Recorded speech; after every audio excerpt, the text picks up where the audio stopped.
দাঁড়াও, যদি মহাদেবকে ভালোবাসো তাহলে পুরো ভিডিওটি দেখে যাবে। সারা বিশ্বের সমস্ত সুগন্ধি ও সুন্দর ফুল ছেড়ে দিয়ে কেন মহাদেব এমন এক বিষাক্ত ও জঙ্গলি ফুল গ্রহণ করেন যাকে অন্য কোনো দেবতা স্পর্শ পর্যন্ত করেন না? ধতুরা নিবেদন শুধু একটি প্রথা নয়, এটি সৃষ্টির সর্বশ্রেষ্ঠ ত্যাগের এক গভীর প্রতিধ্বনি।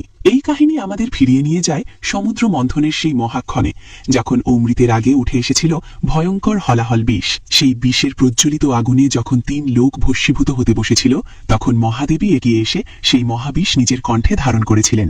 আর তখন থেকেই তিনি নীলকণ্ঠ নামে পরিচিত হন। তিনি সমগ্র সৃষ্টিকে রক্ষা করেছিলেন, কিন্তু সেই বিষের প্রখর উত্তাপ ও নেতিবাচক শক্তি তার মধ্যেই রয়ে গিয়েছিল, যা তাকে নিরন্তর যন্ত্রণায় ভোগাচ্ছিল।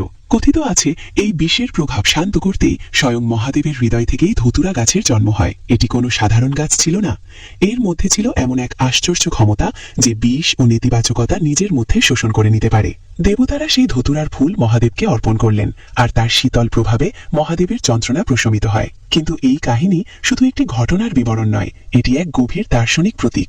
যখন আপনি মহাদেবকে ধতুরা অর্পণ করেন, তখন আপনি তাকে কোনো সুন্দর বস্তু দেন না, আপনি তাকে অর্পণ করেন আপনার নিজের ভেতরের বিষ।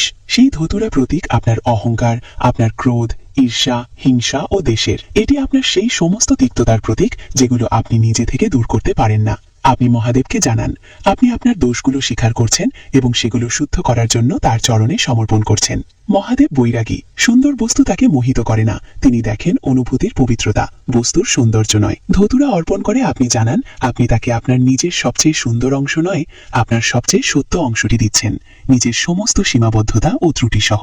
আর ভোলানাথ, যাকে সংসার ত্যাগ করে, তাকেই তিনি সবার আগে গ্রহণ করেন। এই অর্পণ আসলে একটি প্রার্থনা।